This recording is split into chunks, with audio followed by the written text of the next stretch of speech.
Okay, you know this is a percent yield problem because it says percent yield in it. So the first thing we have to do is decide which is our actual yield and which is our given. We have 15 grams of Sb2S3 reacting, and we see that that's a reactant, so that's our given, with an excess of iron to make 9.84 grams of antimony produced. That's a product, so that's our actual yield. Let's check to make sure the equation's balanced. We have 2 antimony and 2, 3 sulfur and 3, 3 iron and 3. So it's balanced. Let's write our 3 conversion factors. In order to get from 15 grams of Sb to S3, we're going to have to use 1 mole of Sb2S3 equals the molar mass. So antimony is 121.75 and sulfur is 32.06. So the molar mass is 339.68.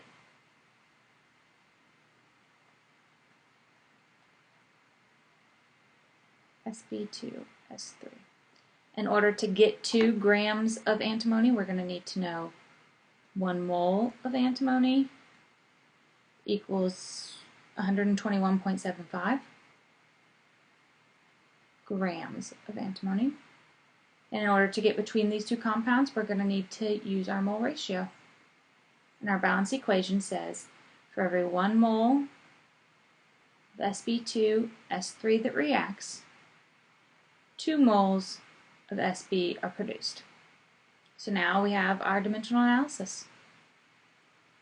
Remember, we always start with our given, so we have 15.0 grams of Sb2S3, and we want to get it into grams of Sb. So first, we have to convert this to moles. In order to get rid of these grams, we have to put our molar mass on the bottom.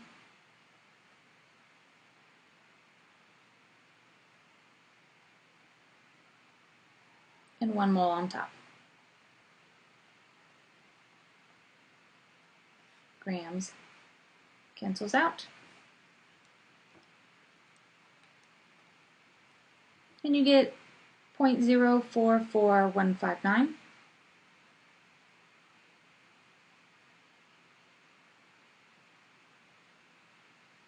Moles of Sb2S3. And now we have to use mole ratio to convert to moles of antimony. So we have 1 mole of Sb2S3 and 2 moles of antimony.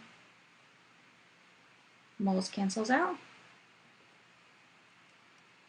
Then you have 0.088318.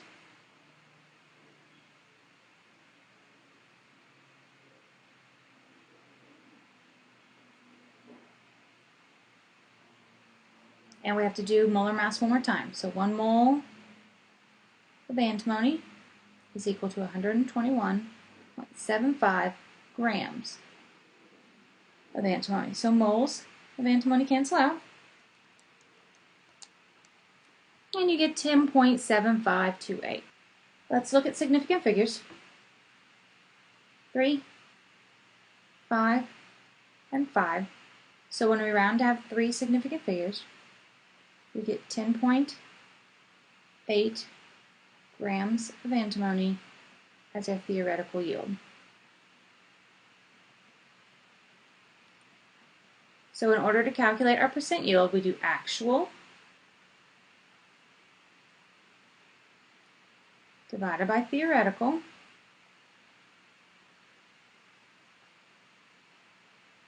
times 100%.